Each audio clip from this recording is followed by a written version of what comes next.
जिस समाज में ये संतुलन बिगड़ जाए, जैसे हमारे इंडिया में अब के पिछले 20 साल से जो कलाओं का जो क्षेत्र है, कलाओं का जो की जो जगह है वो सीमित कर दी गई है। जो परफॉर्मिंग आर्ट्स क्या है? वो फेमिनिन से जुड़े हुए हैं।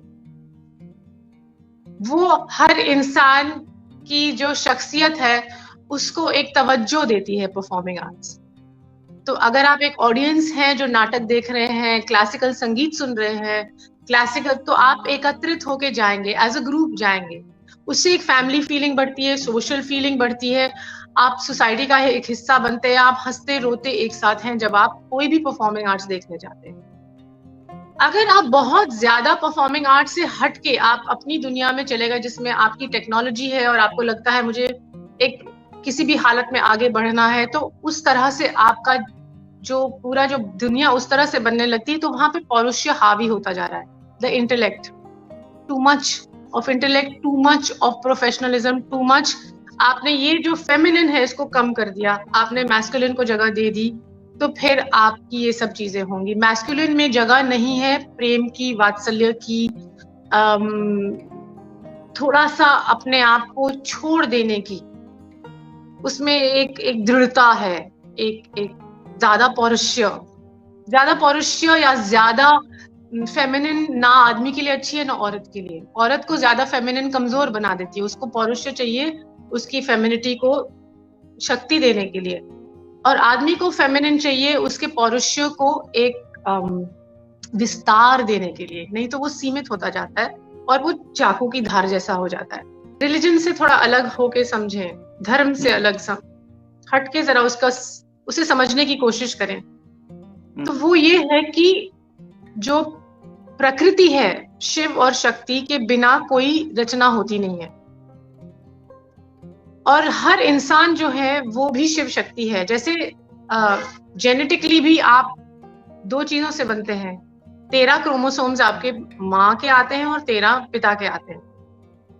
और ये भी माना जाता है कि जो लेफ्ट साइड है ना हमारे शरीर का, वो फेमिनिन है। माने वो फेमिनिन, मेरा मतलब उसका ये औरत से मतलब नहीं है। फेमिनिन का मतलब है क्रिएटिव, वात्सल्य, और जो चीजें विनम्रता, क्रिएटिविटी और सबसे जुड़ी हुई हैं। जो क्रिएटिव साइड है वो लेफ्ट साइड शरीर का माना जाता है, और जो राइट साइड है शरीर का उसे पौरुष माना जाता है। तो आपका जो लेफ्ट साइड है वो फेमिनिन है, और जो राइट साइड है वो पौरुष है। इसीलिए अक्सर आप देखेंगे कि जब विवाह होता है तो जो आदमी औरत को पहले ट्रेडिशनली होता था, स्टूडियो में फोटो खिंचाई जाती थी। तो वो हमेशा जो आदमी को था उसको राइट में रखते थे और औरत को लेफ्ट में खड़ा करते थे, यू नो। तो जो आदमी का जो फेमिनिन साइड है वो स्त्री के पौरुष के साइड को छू रहा है। और इस साइड से जो अगर पूरी तस्वीर बनती है एक कपल की, तो बाहर और इस औरत का जो लेफ्ट साइड है वो फेमिनिन है, इस साइड मैस्कुलिन है, अंदर मैस्कुलिन और फेमिनिन जुड़े हुए हैं, you know. So there are many little traditions, अगर हम समझें। और बैलेंस इसको कहते हैं, शिव शक्ति का जो बैलेंस है, इसका मतलब हर आदमी में विनम्रता, क्रिएटिविटी, वात्सल्य, प्रेम बैलेंस में होना चाहिए। साथ में दूसरा बैलेंस है कि उसे बाहर जाके कमाई करनी है, दुनिया से जूझना है, बहुत कुछ। औरत में भी ये होता है कि एक उसकी जो शक्ति होती है कि जब बच्चे, माने वो घर को संभालती है, ट्रेडिशनल की बात कर रही हूँ मैं, और वो जननी भी है, और साथ में जो पौरुष्य है उसका, उससे वो बहुत सारी चीजों को भी समझती है। इंटेलेक्ट और क्रिएटिविटी का जो मेल है।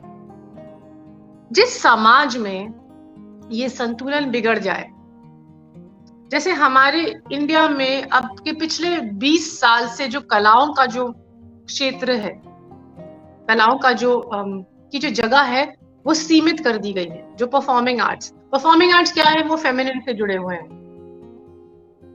वो हर इंसान की जो शख्सियत है उसको एक तवज्जो देती है परफॉर्मिंग आर्ट्स।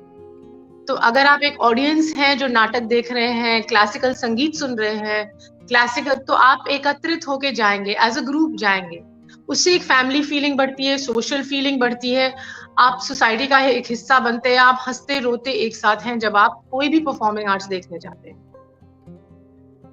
अगर आप बहुत ज्यादा परफॉर्मिंग आर्ट से हट के आप अपनी दुनिया में चले गए जिसमें आपकी टेक्नोलॉजी है और आपको लगता है मुझे एक किसी भी हालत में आगे बढ़ना है, तो उस तरह से आपका जो पूरा जो दुनिया उस तरह से बनने लगती है, तो वहां पे पौरुष्य हावी होता जा रहा है।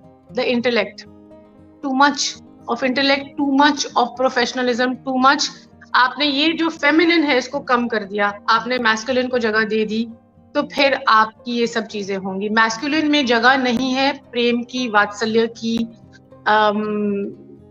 थोड़ा सा अपने आप को छोड़ देने की, उसमें एक दृढ़ता है, एक ज्यादा पौरुष्य या ज्यादा फेमिनिन ना आदमी के लिए अच्छी है ना औरत के लिए। औरत को ज्यादा फेमिनिन कमजोर बना देती है, उसको पौरुष्य चाहिए उसकी फेमिनिटी को शक्ति देने के लिए, और आदमी को फेमिनिन चाहिए उसके पौरुष्य को एक विस्तार देने के लिए, नहीं तो वो सीमित होता जाता है और वो चाकू की धार जैसा हो जाता है।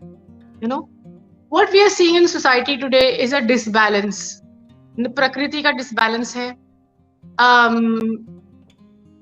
जो हमने टेक्नोलॉजी, जो हमने शहर बना दिए हैं, गांव को छोड़ दिया था पीछे बहुत सालों तक, यू नो, तो और परफॉर्मिंग आर्ट्स को खत्म कर दिया, ट्रेडिशंस को खत्म कर दिया, तो ऐसी जगहों में फिर ऐसे कीड़े पलने शुरू होते हैं जो हाथरस जैसी चीजें करते हैं, जो निर्भय जैसी चीजें करते हैं।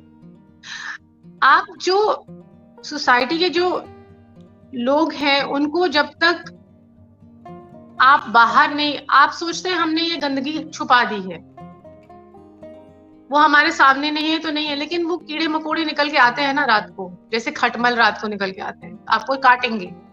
तो जिन लोगों ने निर्भय जैसे कांड करते हैं, या वो जो हिमाचल में जो हुआ था, यू नो, वो जो छोटी सी लड़की थी कठुआ, हाँ, ये जितनी सारी चीजें हुई हैं ये ऐसे लोगों से हुई हैं जिनमें डिसबैलेंस है, और डिसबैलेंस हमें बता रहा है कि हमारे समाज में गड़बड़ काफी समय से चल रही है। यू नो, अब ये जो हमारा सोशल मीडिया है उसने लोगों को आइसोलेट किया है, जबकि परफॉर्मिंग आर्ट्स जो थी, जो कला का जो पूरा इतना बड़ा मैदान था जिसमें हर साल आपके रामलीला भी होती थी और लोग जाके बैठ के देखते थे, या Kathakali, Koodiyattam, classical Indian music, जब आप एक परिवार बनके या एक सामाजिक तौर पे आपके यहाँ ये सब चीजें होती हैं, तो आप सोसाइटी के हिस्से होते हैं और आपकी नजर एक दूसरे पे होती है, फिर आप सोसाइटी से इतने जुड़े हुए होते हैं कि अगर कोई बाहर जा रहा है और कुछ गलत कर रहा है, वो तुरंत आप पकड़ लेते हैं उसे। अब लोग इतने अपने अपने छोटे छोटे दबड़ों में घुस गए, इतने मोबाइल फोन में, सबकी अलग अलग जिंदगियां। आप कभी रेस्टोरेंट में जाइए, आजकल मैं देखती हूँ कपल्स जो बैठे हैं, खाना खाने आए हैं, शादीशुदा है, अभी अभी शादी हुई है, लेकिन दोनों अपने अपने फोन में लगे हुए हैं। तो आप कितना अपने आप को आगे चल के समझ पाएंगे, कितना जुड़े हुए होंगे। तो ये जो है, मुझे लगता है ये सिर्फ आदमी औरत का सवाल नहीं है, ये एक डिसबैलेंस का सवाल है जिसमें सोसाइटी, नेचर, प्रकृति, परफॉर्मिंग आर्ट्स, साइंस, टेक्नोलॉजी सब डिसबैलेंस हो चुकी है। उसको बैलेंस वापस लाना है। जब तक ये बैलेंस नहीं आएगा, आपको ऐसे कीड़े मकोड़े, आप उन्हें नहीं दबा पाएंगे, आप उन्हें नहीं कुचल पाएंगे, आप उन्हें पहचान नहीं पाएंगे। आपने जो अंधेरा बना रखा है दुनिया में, जहां पे यू नो परफॉर्मिंग आर्ट्स और लिटरेचर, पोइट्री, सोच, विचार, इन सब की जो रोशनियां जो पड़ती थी हमारे दिमाग के अंधेरे कोनों में हर किसी के साथ, और जितनी इतनी रोशनी बनी होती थी उन सब चीजों की, वो रोशनियां अब अंधेरों में बदल गई हैं। यू नो, आपका छोटा सा फोन है, एक अंधेरे सा, इतना सा, जिसके अंधेरे में आप घुसे रहते हैं। तो फिर माने ये तो सब होगा ही, यू नो, ये होगा ही। और मुझे नहीं, और अगर प्रकृति को पसंद नहीं है बहुत देर तक, तो मुझे ऐसा भी लगता है कि जितना हम कर रहे हैं टेक्नोलॉजी के नाम पे और अर्बनाइजेशन के नाम पे, आई थिंक आएंगे, अर्थक्वेक्स आएंगे। आपने जो इमारतें खड़ी करी है उसमें 1 सेकंड में खत्म कर देंगी। आप समुद्र में घुसे जा रहे हैं, घुसे जा रहे हैं, घुसे जा रहे हैं। ये तो कहा जाता है कि बम्बई तो कुछ सालों बाद डूबा होगा समुद्र के नीचे, क्योंकि कितना आप समुद्र को पीछे धकेलेंगे, वो आ जाएगा। तो इंसान को कम से कम इस पैंडेमिक में तो समझ जाना चाहिए था कि भाई मैं इतना सा अदना सा हिस्सा हूँ, यू नो। तो और हर चीज को थोड़ा इज्जत दो। सो आई थिंक बैलेंस बिगड़ा हुआ है, इसीलिए ये सब कांड हो रहे हैं, नहीं तो कैसे होते।